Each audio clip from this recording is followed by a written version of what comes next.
എനിക്ക് മനസ്സിലാവില്ല. നമ്മളിപ്പോ എവിടെയാ? ഞാൻ കൊറേ സ്ഥലത്ത് കൊറേ പ്രാവശ്യം പറഞ്ഞിട്ടുണ്ട്.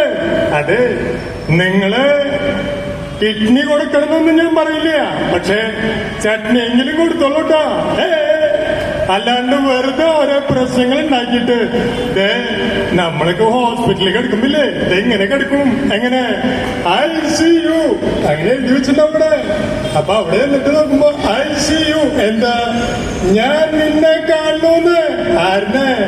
ഞാൻ ദൈവത്തിനെ കാണുന്നു.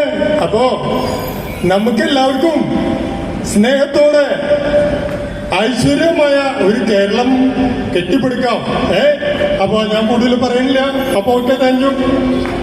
അടുത്തതായി നമ്മളുടെ അഭിനയ ചക്രവർത്തി ശ്രീ തിലകൻ, അദ്ദേഹത്തിന് ഒരു സിനിമയിലെ ഡയലോഗാണ്. വിശന്നത് വലഞ്ഞു കയറി വന്നപ്പോ ഒരു ഗ്ലാസ് വെള്ളം ചോദിച്ചതിന് വയറ് നിറച്ച ആഹാരം തരാൻ കാണിച്ച കുട്ടിയുടെ മനസ്സുണ്ടല്ലോ, അതാണ് തനിക്ക് കിട്ടാൻ പോകുന്ന വെച്ച ഏറ്റവും വലിയ സ്ത്രീധനം. ഓട്ടെ, പിന്നെ കാണാം. അടുത്തായിട്ട് ഒരു താത്ത, ആ താത്തനെ ശബ്ദം.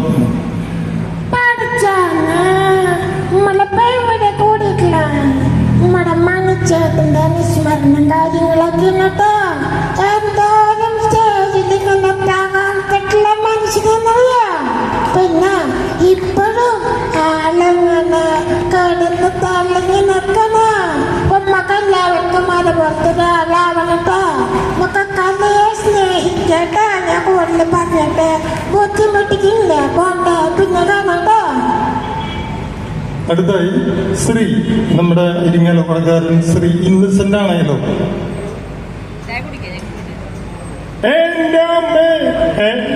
എന്നാരും ഇവിടെ ഒന്നും പറഞ്ഞു കേട്ടില്ല. ഇപ്പൊ പുതിയ പിള്ളേരല്ലേ, ശബ്ദത്തിന് കുറച്ചടവുണ്ട്. അതെ, ഒന്ന് സൂക്ഷിച്ചു നോക്കിയിട്ട്. അല്ല, അത് ഈ സ്റ്റാൻഡിലായ കാരണമല്ല, അത് അല്ലെങ്കിലും അങ്ങനെയാണ്. പോട്ടെ, പിന്നെ കാണാണ്ട.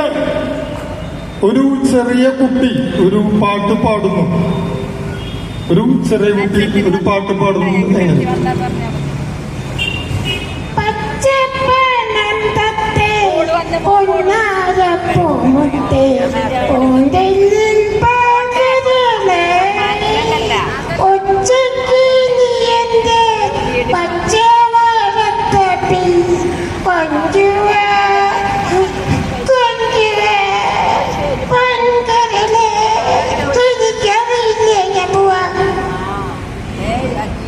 Thank you. ഇത്ര നേരം സംസാരിച്ചല്ലോ.